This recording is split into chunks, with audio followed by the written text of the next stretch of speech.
it's such a pleasure to have a life, and it comes with incredible challenges, just gnarly.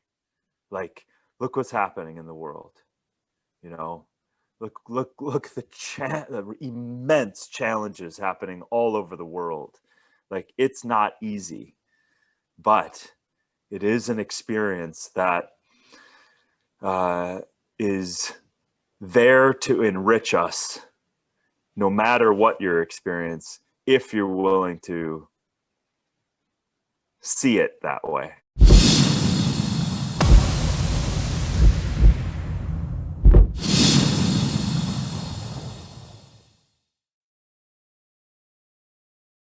My conversational partner today is Darin Olien, a highly recognized exotic superfood hunter.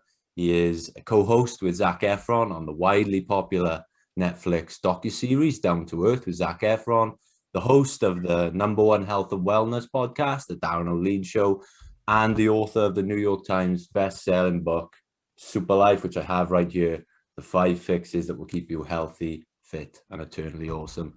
Darin, welcome to the Freedom Pact podcast, my friend. Hey, man. Grateful to be here. Freedom at our core, so I'm stoked. Amazing. Well, the first thing I noticed at the top of the book, there's a quote from a mutual friend of ours and former guest in Tony Horton. And, speaking to guys like Tony and, another mutual friend of ours in Dr. Will Bolshevitz, after speaking to these guys for the last year or two, it's really like woken me up to all these amazing things that for my 24 years on the planet, I didn't know existed. I mean, speaking to Dr. Bolshevitz and learning about the microbiome was something I had no idea about, and it blew me away. And it reminded me of a quote you say at the top of this book. And you say that there are so many miracles that surround us every day that we don't even notice them. So on that note, what miracles are you grateful for that surround us every day? I mean, just looking outside. I mean, it's so easy to take advantage of the sun that gives all life to this planet, and literally getting out in it and celebrating that, and also helping that first light activate through our eyes, through our pineal, activating circadian rhythms, balancing us, putting our feet on the ground. Like, we underestimate the power of some of these things. So I am just nature itself, not reductionism and the super secret this and that that's going to save your life. It's literally the complexity of nature itself that that's the sovereign, ultimate sovereignty is for us to be in communion with nature. And so yeah, the sunlight and nature is what I'm absolutely celebrating right now. So I'm no shame in admitting that SuperLife woke me up to a lot of things that as I mentioned, I had no idea about. Similarly, Down to Earth, I was not on that path of thinking consciously about sustainability as much as I'd like to admit. And look, man, I assume it was one of the aims of the show, but after I binge watched that show, I started just doing little things like every Sunday I would walk around my town and just pick up litter and take it to a recycling bank. And that was all inspired by that show. And, it got me thinking, for someone like yourself who's been, immersed in that way of thinking for a long time. You were obviously on the journey with Zac, who was, maybe not as far along on that journey as you. I wonder, throughout the journey, what changes have you seen personally in someone like Zac as a human being that you noticed from the very start of the journey to the very end? What did it do? Well, you can't help, all of us, and in myself included, you can't help but to be inspired by the huge contribution that other people are making in the corners of the world. We just finished up 90% of the filming of season 2 in Australia, and again, you walk away just kind of, there's some extraordinary people in the world, and and they're trying to do their best to solve big problems. And you realize without the awareness, without the ability to have the resources to scale their dream, you need people to be aware of it. You need people to come together. So I think generally speaking, like there's several things that I think both of us have gone through, but also the whole crew. The thing that I realized from season 1 and now infinitely more in season 2, we largely had most of the original cat or crew with us the second season, but also a whole bunch of incredible Australian crew members. What I realized that and also this is coming directly from the DPs or the guys behind the camera, is several times that they would be like, I can't believe what I'm hearing and seeing. And so they're getting information about the environment, about solutions, about the ocean, about soil, about how to be, these little micro problems and microplastics, and unless we look, we don't know. So like on this kind of second round, the thing that was the most obvious was all of us. Well, I'm always plant-based, but what would start to occur naturally without preaching, without asking anyone to do it, just by me, this is the choice I've always made, not to, try to judge anybody or try to force them into a different action. It's also our choice we made on the show. We're not here to tell you what to do. We're here to show you something that we're touched by, and hopefully, and that's the most beautiful story, what you shared, in that you were compelled through the awareness and through the inspiration to just do that on your own. We didn't sit there and say, you know what? You're littering and your parents are littering and our communities are littering. You need to pick it up. Like, that's not, and there's a lot of films and there's a lot of shows and there's a lot of people doing that. I don't think it's very effective at all. And so what happened, getting back to your question, what seemed to happen with me is I'm very convicted, but I don't spend a lot of energy. I don't eat meat. I don't eat fish. I don't eat dairy. I eat plants and nuts and legumes and seeds and fruit and all of that stuff. So as we're journeying through the whole months and months and the first season, second season, what started to happen is people on the crew would naturally start making these convictions themselves, going, hey, you know what? And they just announce it to me. Mm-hmm. They would just say, I'm going to take one day a week and I'm just going to eat, plants. And I was like, really? Okay, cool.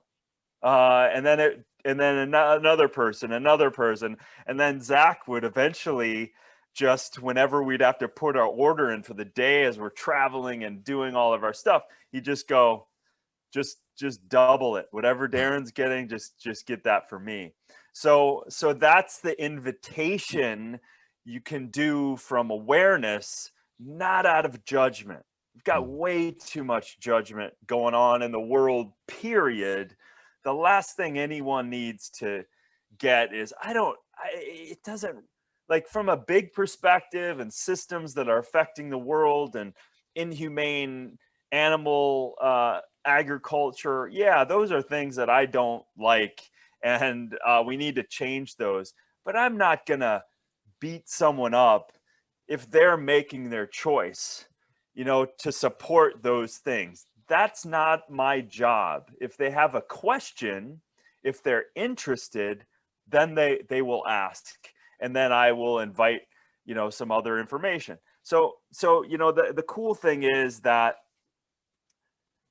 I think the way we've approached the show, the way I choose to kind of witness things rather than judge things, and stay true to myself, that just lends itself to an invitation for other people, because no one likes being told what to do.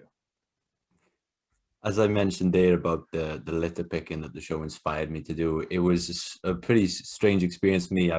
As I was going around, I get to the end of my walk and I just feel this sort of, deeper connection to the earth, to my community, almost to my human nature. And I just felt, really, really connected to everything. So at its very core, what do you think it means to be human?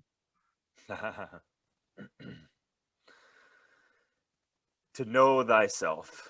Mm. And and when I mean that is, who am I? Like asking the greatest questions, because I don't think we can fully grok the answers in our cerebral brains. But who am I? Like, I started my day literally as the alarm went off at 4:30 in the morning. I literally said to myself, who am I? What am I? And what am I going to create today? That's it. And opening up yourself, attuning yourself to this incredible mystery we have, this relationship that we have. I'm not Darin. I play Darin in this world, but who am I underneath that? Regardless of what you believe, there's a there's a there's a living organizing principle. There's a soul, universe, God, whatever you want to call it. But that investigation is one of my secret passions that I just constantly are in awe about, because I think the investigation of that self is in direct connection with, you're gonna get pain and shame and sadness and anger, and you're gonna experience that plus a lot more having this physical experience. And I believe the real access to understanding more and accessing the information behind the challenges is the gifts of it all. Like anyone who saw first season, I lost literally everything. And that wasn't planned. That wasn't for the show. That literally happened while filming. And I had to wrestle with that loss that I have never even come close to experiencing before. And in that investigation of like, okay, let the grief happen, let all that happen, that human part of me had to surrender, had to let go, and access the things that are beyond even our true understanding. But it's a concert, it's a concert of fluidity between the human side of us and the soul side of us, and the experiences or the non-experiences or the wishes or the goals or the things that are out of our control, which is most. so um so yeah, I think I could answer that question that you asked. Great question. I could answer that question differently every day. But it's such a pleasure to have a life, and it comes with incredible challenges, just gnarly. Like, look what's happening in the world. Look the immense challenges happening all over the world. Like, it's not easy, but it is an experience that is there to enrich us, no matter what your experience, if you're willing to see it that way. It's a question that I fear is gonna keep changing and changing over time, the answer to the question. And the other day I was watching the YouTube channel of a guy from my side of the pond, who's a lot of his missions align with your own, is Russell Brand. And he was dissecting Elon Musk's Neuralink presentation. And he was sort of talking about how, this is essentially challenging what it means to be human. Do you fear for the future of human nature when you see something like Neuralink, which is essentially, it's trying to, I guess, change what it is to be a human? There's definitely concern. I mean, number one, experimenting on animals for what purpose is no good. Like, just from that human rights perspective, who are you to start shoving things into a sentient being's brain and playing them like a video game? So that aside, which is not anything to blow off. Yeah, I mean, we don't even know what the hell is going on anyway. We just barely understand the microbiome. We have no clue what's going on in the virome. When you have 10 to the 31, that means 10 with 31 zeros after it, of viruses that are in our air interacting with us at every second of every day right now. And then you have 10 to the 30 in our soil and 10 to the 31 in our water.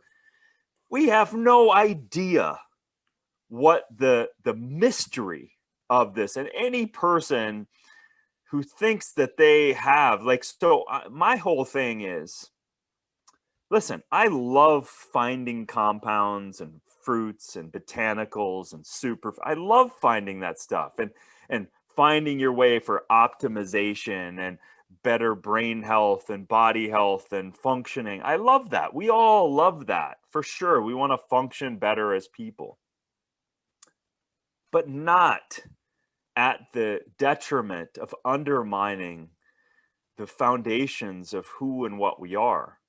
And so we don't even know what's going on. We don't even need to. There's only 2.5%. I'm gonna pick on us here on this side of the pond. There's 2.5% people.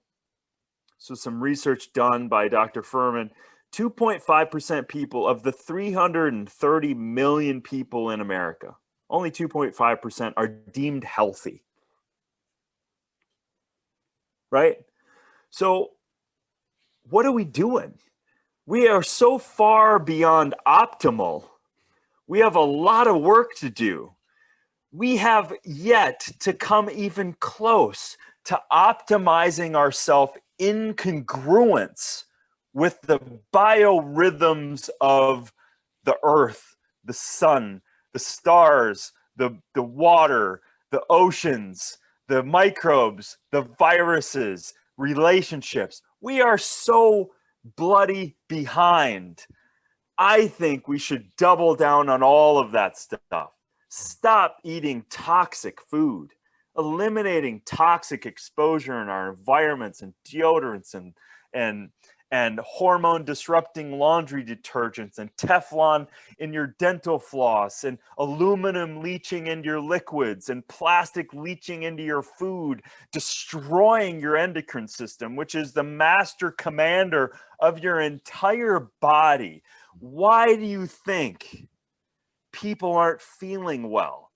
So the idea, that's a snippet, the idea of cutting open your brain and shoving in a mechanism that can be controlled by someone else or something else or some freaking weird ass AI is absolutely, utterly ridiculous and insane when you look back at all of the other ways that we are intimately and effectively failing at being great humans.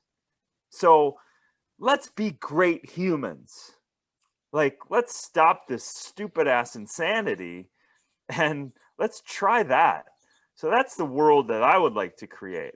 And it's, sovereignty of our liberties, our inalienable rights, water, power, food, shelter. Let's get people free. Let's let people be free. Let's be effective at getting everyone clean water. Let's be effective at letting people and supporting people growing their own food. Let's be effective at decentralizing water. There's a lot of ways to get water. Let's decentralize. Let's get water to people that don't have it. Let's decentralize power systems. The wind can blow here in fire season. They just turn off the power. So now a bunch of people at 80, 30 degrees plus centigrade. They're dying and sweating in their houses. They've spent millions of dollars on their house, and the centralized unit just turns their power off. Like, it's insane. Like, so anyway, these are great questions. It just gets me going, because it's like, when you just look at these things from a logical point of view, we're failing as humans. The UN goals, like, great, they have goals, but they're largely failing. Like, I've been out in the middle of nowhere. People don't have water. There's kids dying. I've seen kids dying. Like, it's bad. We're failing. So, but we can do a lot. We can do a lot. But we can't rely on people that have been in these systems and largely have nothing to show for it. Or it's just a marketing ploy or a political ploy or whatever. I think we need just great, strong people coming together to create new systems, because systems are failing us and systems are going to get us out of it. So there you go. Amazing. A great, man. I had goosebumps. You really got me fired up there. Amazing answer, man. I love it. Bringing so much passion to the show today. When I first read SuperLife, I remember after the first page, I ran upstairs and I grabbed a notebook, and I thought, I gotta write some of these quotes down. And so when we arranged this interview, I went through my drawers, I tried to dig out that notebook, and I found my favorite quotes from SuperLife. And there was one quote that I highlighted that I remember at the time, it just spoke to me. And it's around this idea of we're all looking for the quickest fix. And you said, if someone developed a pill that contained every life-saving substance in a serving of broccoli, we would all start taking that pill immediately. Yet we don't, we don't do it. So why do you think that, we are just so ignorant of these superfoods, these life-saving things that are right in front of us, and why we're just looking for that pill? Because we don't want to do the real work. We don't. And there is no one thing. Let's unpack it a little bit. So if I'm eating McDonald's twice a week, 3 times a week, 3 times a day, whatever it is, or I'm just eating junk, there's mental, emotional, physical, chemical, biological, microbiological, all systems have now changed as a result of what I'm putting in my mouth.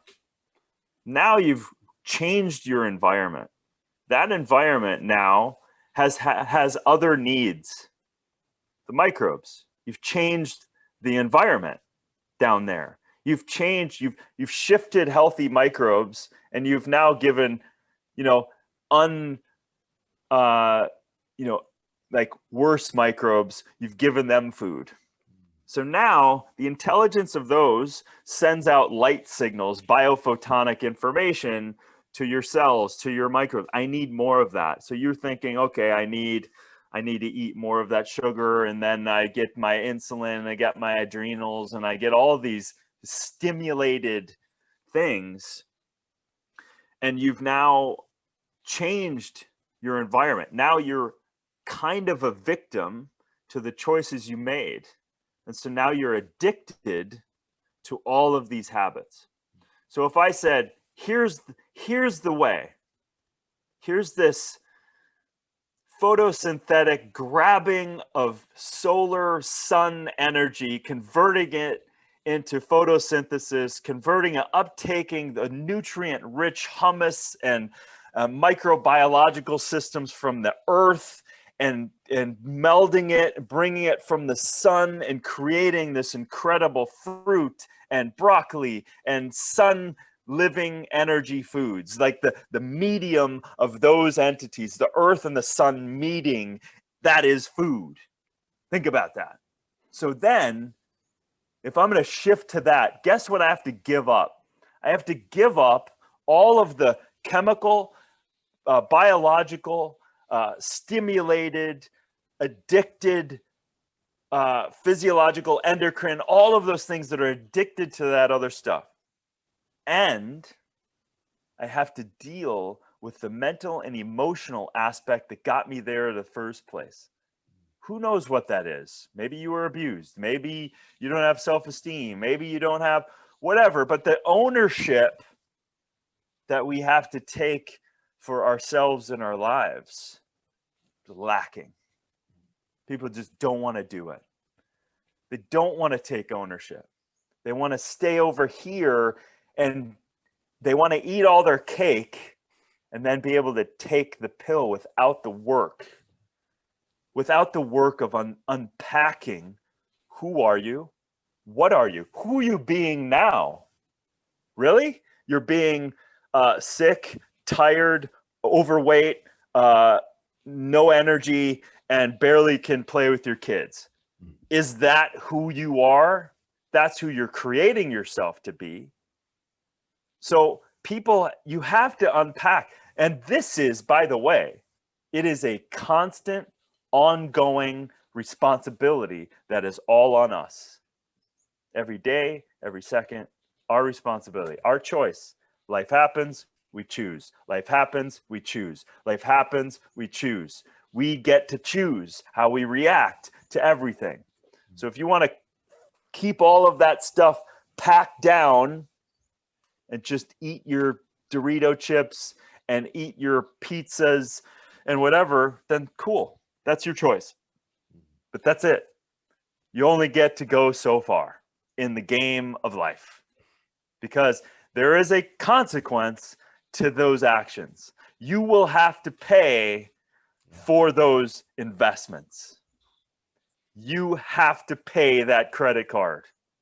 You can pretend all you want, but you are paying with that freaking credit card. You don't have the cash. So you got to pay up.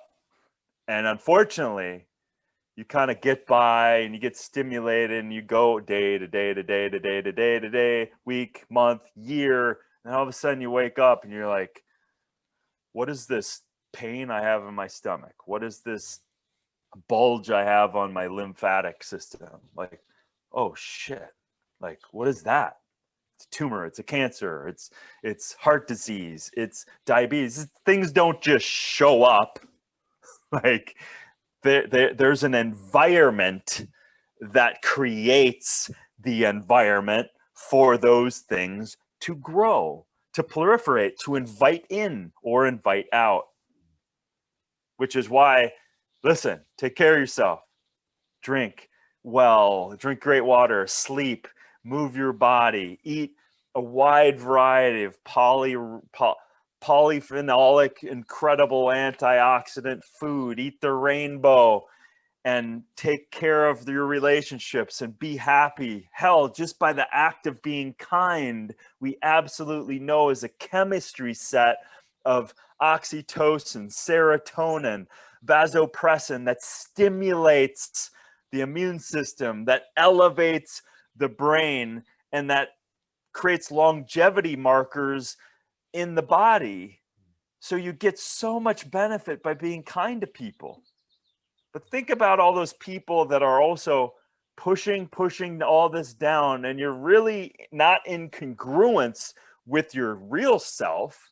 So you're underneath that, you're resentful, you're pissed off, you're not living the kind of life, you don't have the energy you want, you know, blah, blah, blah. You just keep going down that path. So to summarize, people just don't want to do the work.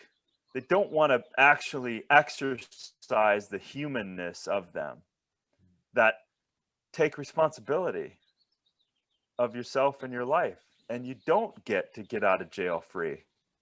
You don't get a super secret pill to take care of everything that you've so successfully tried to divorce out of your life. So if let's just take a scenario here, let's make up a scenario. Let's say in terms of being at the helm, the cream of the crop of being really conscious of everything that goes into your body. Let's say a Darin Olien is at 99%. We won't say 100 because no one's perfect. We'll go with that. We'll say 99%. So maybe there's someone listening to this now and they're thinking, okay, I eat 2 McDonald's a week. I eat, processed meats, packets of ham that have been in the fridge for 2 weeks. They're thinking, okay, I'm at a 1% here.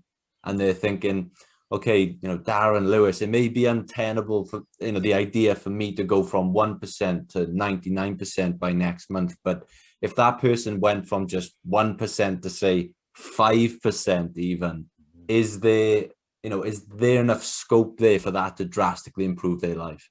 100%. 100%. I mean, we're still on it. I'm still in it. You're still in it. We're all still in it. You could have a bad day and then you have to come out of it. You're like, you ate this and you ate that. It's like, so that person is who's at the 1%. I'm going to use you as an example. So you got inspired. You now have the awareness of walking in your neighborhood and seeing plastic, seeing garbage, and you pick it up. Did you make an impact in the global, 9 billion metric or 900 or 90 billion metric tons of plastic in the world? Did you make a dent in that? No. But what you did do is you were in alignment with yourself. So as you were picking that up, how good did you feel? Amazing. Right? You contributed to yourself because you were in alignment with an awareness that you now have. Guess what that's doing? You're already improving your life chemically and biologically 100%, right? You have now taken action towards a healthier you. And we're not even talking about stuff you put in your mouth, right? So you actually did that. So now if people are listening to going, and listen, people are going, you already know what you're doing and not doing. People already know it. You don't need you don't need a nutritionist necessarily to kind of break that all down. All you have to do is go, yeah, I never even drank an ounce of water today. I just drank coffee or stimulants or whatever. I'm like, well, I can start there. And like, just take one action. And then that action gives you a little more. It gives you a little more. It's a compounding interest. And so it continues. I never was born out of my mom's womb at 99%, right? So it is a journey, but every time, if I make the intention today, I'm going to wake up, I'm going to drink my water, I'm going to move into a meditation, I'm going to enjoy these incredible organic bananas for breakfast. I'm going to move my body. I'm going to go out of my way at the market to look someone in the eye, give them a smile, and project happiness. I guarantee you, if you continue down that path, your life is extraordinary. Period. It will be. Now, there's things out of your control. Someone dies, something horrible happens, someone sues you, who knows? It's out of your control. And then how you respond is, again, how you practice being a conscious human. How do you want to respond? Do you want to just go down in a rumination toilet bowl of just like, well, they this and do, and they could have. Maybe they did something to you. Okay, well, take care of yourself. Protect yourself. Whatever you need to do to support yourself in alignment. So the point is that I'm not suggesting that you just drink your water and eat perfectly and all life never gets bad. That's not what I'm saying. It's like the fortitude that you're creating. The genesis behind, let me say it this way, the genesis behind SuperLife and having a SuperLife is so that you can most effectively respond to what you want to do, who you want to be in life. So I'm really a nutrition guy, a superfood guy, health advocate, environmentalist, really so that people can just have a great life. So that's it. I have integrated so much. So you integrate habits, and then pretty soon they're just part of your life. I don't spend time every day going, okay, oh my God, I got to be a plant-based guy. I've got to eat this. I got to eat that. No, it's natural. It's rolling. It's compounded interest. And then you get information about how your body's feeling that day, and you're willing to kind of find some new research about, oh wow, that food has got high zinc, and like it's flu season, so I want to increase that food because it's a great zinc, and it will help my immune system. And I can make fun shifts like that, but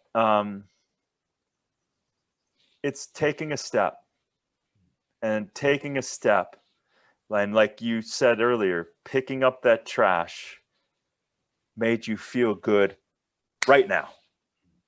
And so what I'm suggesting to everybody, when you align yourself with who you want to be, what you want to do, how you want to feel, and you support that by your actions, you feel good now. And it might take some time to develop the habit, but you just keep aligning yourself with the integrity of what kind of life you want to create. I have two more questions before we wrap up. The first one, people who haven't seen Down to Earth may find it weird for me to say that I found it extremely fascinating to watch you, Zac, and I think it was Anna Kendrick taste test water. I found that an extremely riveting episode, and I love the way you talk on water, and it's just something I've been doing is, and I heard you mention it on the show, your book, on countless podcasts, is whenever I get water now, I shake it up, I swill it around. I wonder if you could just, I'm not too, I don't claim to know the reasoning so much behind it, but it's just something I just subconsciously, I just get on with it now because it's become a habit. But could you just explain that to me and the audience? What is the theory behind shaking up that water and giving it a bit of life? Well, number one, if you really back it all up, you want healthy water. So, what we did in that episode is we tried different water from different aquifers and springs from around the world. That definitely is not what people have access to, right? So those were incredibly different tasting waters with mineral contents and TDS and pHs and all of that stuff. So that was just a crazy cool example of showing that water is just not just water, right? It's not just water. There's a complexity to water that is so beyond anything that you could possibly imagine. I've spent days and days and days with some of the top scientists in the world that still are uncovering the possibilities that water is experiencing and showing and creating, not only in our bodies but also outside of it. So that being said, we need to filter most water. So out of your tap, filter it, reverse osmosis, distillation, get rid of the unwanted chemicals, fluorides, chlorines, agricultural runoffs, all of that stuff. Clear that out. Not good for the body, not good for the cells, not good for hydration. Add a pinch of Himalayan crystal salt to it. That allows for the electrolytes that are small enough for the cells to use, and allows for conduction of we're electric. We're billions of micro batteries of cells, right? So we're frequency generators. The idea then is clear the water, clean the water, add some, similar to a battery, it needs electrolytes in order for conduction to happen. Add that salt to it. And then if you can find a glass bottle, use that. Stay away from plastic because there's all kinds of, petroleum-based chemicals that are leaching into your water. I'm saying all this because people are gonna ask all these questions anyway. So I'm just I'm getting to your question. So try to, so if you have glass, put it in glass. And the idea around shaking it up, I have a vortator that literally spins the water and it structures the water. And Dr. Gerald Pollack was one of the first people to realize that not one of the first, but one of the scientific community, you really understood that there's a structure that's going on within the water as it relates to coming up against cells, coming up against inside of our body, and it's creating a different energetic orientation. And so off of that, water doesn't, let me just be very simple. Water doesn't like stagnation. Stagnation creates bacteria, virus. You just see a pond anywhere. You see a moving river as opposed to a pond, right? What happens with ponds is it acidifies, algae blooms, and you can't drink it. You'll get sick. So from that perspective, water has largely lost some structure when we turn on the taps, when it's sitting on a shelf. So water flows like this on a cellular level. It vortates, it vortexes, it chelates minerals off the rocks. It gets electrical input from the earth and the sun. That's what creates active living water. So it's just a fun little thing. You filtered your water, added your salt, shake it up, just create some, try to get a little more oxygen. You can potentially get more oxygen involved in the water, but shake it up, create some activity in it.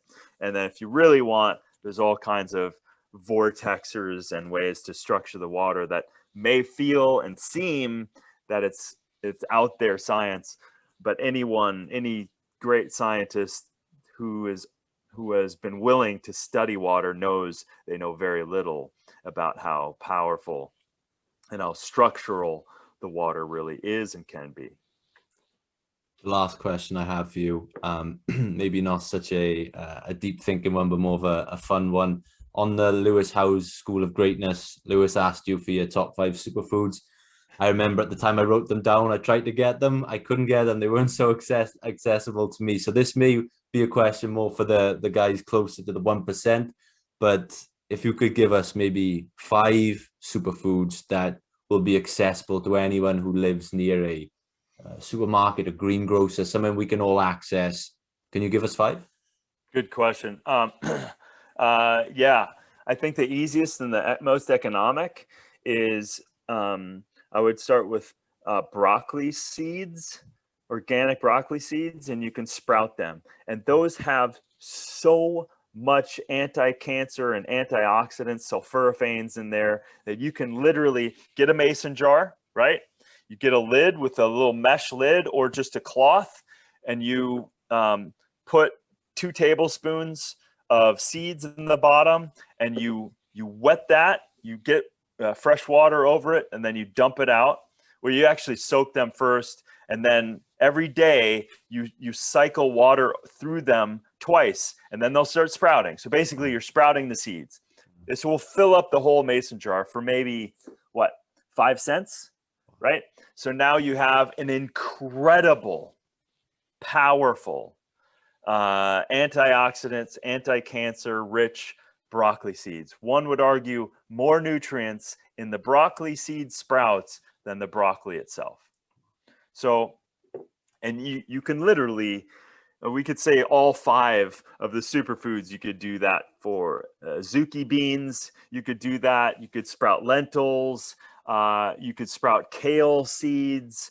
I'm telling you, you could amp up your nutrient power by go online, go organic seed bank, and pick a few. You could literally have the most nutrient-rich salad of probably anyone in a 100-mile radius, unless they're growing their own food.